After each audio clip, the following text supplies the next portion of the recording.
নমস্কার বন্ধুরা, রোনাস ওয়ার্ল্ডের আরেকটি ব্লগে আপনাদের স্বাগত। বজ্রপাহাড় ইকো রিসর্টের এটি দ্বিতীয় পার্ট।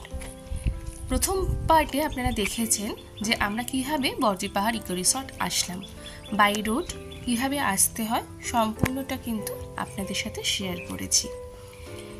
এইটা ঠিক দোলের আগের সময় আমরা গেছিলাম। চারদিকে একদম পলাশের ছড়াছড়ি। মূলত এই পলাশ দেখব বলেই কিন্তু আমরা ছুটে এসেছি এই রিসর্টে। খুব সুন্দর সাজানো গোছানো একটা রিসর্ট। ওই দেখুন, ওই যে দোতলা বাড়িটা দেখছেন, ওখানে রুম পাওয়া যায়। আর তার পাশে ওই যে ক্রিম কালারের বাড়িটা দেখছেন, ওখানেও রুম পাওয়া যায়। এছাড়া আছে কিছু কটেজ টাইপ। একটা খুব সুন্দর পার্ক আছে। আর এই বাঁদিকের যে রাস্তাটা দেখছেন, এখান দিয়ে চলে যাওয়া যায় রিসেপশনে। চলুন, দুপুর হয়ে গেছে, খাওয়ার সময় চলে এসছে আমাদের দুপুরের খাবার। তো এখানে ভাত, লেবু, এটা স্যালাড, এটা আলু পোস্ত, এটা আলু ভাজা, এটা কুগলি ভাজা, এটা মিক্সড ভেজ, এটা হচ্ছে ডাল, এটা মাটন, আর এটা মাছ। এর সাথে চাটনি আর মিষ্টি আসবে, সেটা খাওয়া শেষ হলে তখন দেবে। খাওয়া দাওয়া শেষ করে ভাবলাম একটু হাঁটাও হয়ে যাবে আর আপনাদেরও দেখিয়ে আনি এই রিসর্ট থেকেই কি সুন্দর একটা রাস্তা নিচে নেমে গেছে, মানে ওরা করেছেন আর কি, কংসাবতী নদীর ধার পর্যন্ত যাওয়ার। চলুন এখান দিয়ে একটু নেমে হেঁটে আসি। এই যে কংসাবতী নদী, কি অপূর্ব সুন্দর লাগছে না, কত গাছ ওই পাশটায়। আর এই রাস্তাটা, ওই যে উপরের রাস্তাটা দিয়ে আমরা নিচে নেমে এসেছি। এখানেই একটা খুব সুন্দর বাচ্চাদের খেলার জন্য ওরা পার্ক করেছেন। সেই পার্কটা চলুন আমরা ঘুরে আসি। এই আওয়াজটা শুনছেন, সব রাজহাঁসদের আওয়াজ। ডিম পেড়েছে, তাই পাহারা দিচ্ছে। এই যে আমার কাকুনো কাজে করছে। বেশ সুন্দর, ছোটদের জন্য একটা পার্ক রয়েছে, ভালো। আপনাদের দেখিয়ে দিই, এই যে ডিমে তা দিচ্ছে বসে। রাজহাঁসে ডিম পেড়েছে, সেই ডিমগুলো আর এই যে খেতে দিয়েছে, ওরা খাচ্ছে।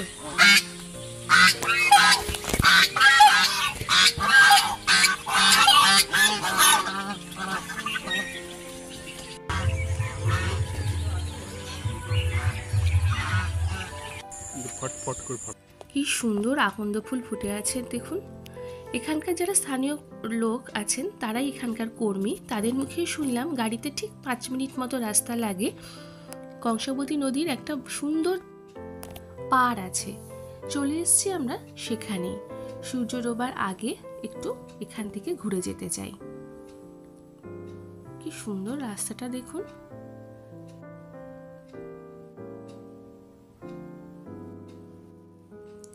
ওই দেখুন, দুখানা বোট দাঁড়িয়ে আছে। মনে হচ্ছে এখানে বোটিংও করানো হয়। তবে বোটিং করানোর জন্য কোনো লোককে যদিও আমরা দেখতে পাচ্ছি না, হয়তো আশেপাশে আছেন। কিন্তু পরন্ত রোদে অসাধারণ লাগছে কিন্তু এইখানে। আমরা চলে এসেছি হোটেলেরই, মানে এই রিসর্টেরই সানসেট পয়েন্ট। এই যে লোকরা দেখছেন, এদের কিন্তু বেশিরভাগই আছেন যারা টিকিট কেটে বাইরে থেকে এসছেন এই সানসেট দেখতে। প্রচুর লোক এখানে আসেন। চলে এসছে আমাদের ডিনার। আজকে আমাদের ডিনারে আছে রুটি, তরকা, সালাড আর মিষ্টি। ডিনার করে আজকে তো আমরা শুয়ে পড়ব। দেখা হবে আপনাদের কাল সকালবেলা ভোরে। গুড মর্নিং সবাইকে। কি সুন্দর চারপাশটা, কিন্তু প্রচুর কুয়াশা আছে দেখুন। চলুন একটু হেঁটে আসি।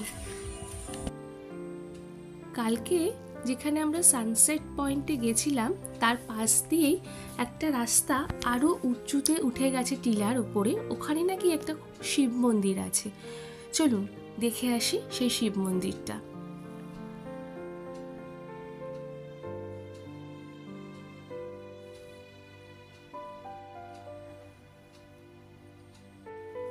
কত পলাশ পড়ে আছে দেখুন, অপূর্ব লাগছে দেখতে চারদিকটা। আস্তে আস্তে রোদের দেখা মিলছে। আর এই যে দেখছেন, এই যে দুই কিন্তু আমরা যেখানেই যাচ্ছি আমাদের সাথে সাথে ওরা আমাদের পাহারাদার হিসাবে চলছে, ভীষণ ভালো। খালি খুব মায়াময় দৃষ্টি নিয়ে তাকায় আর হাঁটে। কাগজ ফুল, এই রাস্তাটা ইটসেলফ ভীষণ সুন্দর। এই যে কালকে যে সানসেট পয়েন্টটা আমরা এসেছিলাম বিকেলে, সেইটা। আর এই পাশের একটা রাস্তা আছে, দাঁড়ান আপনাদের আগে এই পয়েন্টটা দেখায়। এখন কিরকম ফাঁকা দেখছেন চারদিকটা।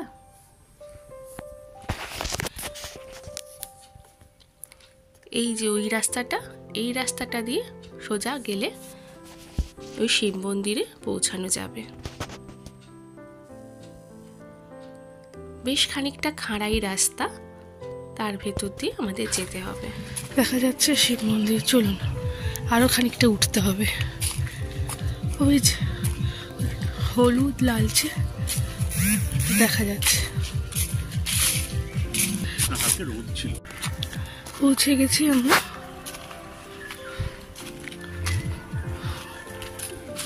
এইটা হচ্ছে শিব মন্দির। এই যে উপরে ওম লেখা, কিন্তু মন্দিরের দরজা এখনো খোলেনি। মন্দিরের দরজা নাকি বন্ধই থাকে শুনছিলাম। কুয়াশা চারদিকে। এই রাস্তাটা ধরে আমরা উঠেছি। এতটা ওঠার পরে না হাঁপ ধরে গেছে। চলুন আস্তে আস্তে আবার নিচের দিকে নামি। কালকে যে সানসেট পয়েন্টটা ছিল সেখানটাতে এসে একটু দাঁড়ালাম। কি অপূর্ব লাগছে বলুন তো। আজকে এখন অবশ্য এখানে কোনো লোক নেই, শুধু আমরাই রয়েছি, কিন্তু অসম্ভব সুন্দর লাগছে ভোরে। চলুন একটু ম্যানেজারের সাথে কথা বলে নিই রুম ফেয়ারের ব্যাপারে। এখানে দুটো ক্যাটাগরি রুম আছে, স্ট্যান্ডার্ড আর ডিলাক্স। স্ট্যান্ডার্ড রুমগুলো বিল্ডিংয়ে হবে, কোনো ব্যালকনি থাকবে না। পুরো প্রাইস হচ্ছে ডবল বেড 1800 টাকা, 4 বেড হচ্ছে 2800 টাকা। আর ডিলাক্সগুলো রিভার সাইড কটেজ হবে, বোথ সাইড ব্যালকনি থাকবে।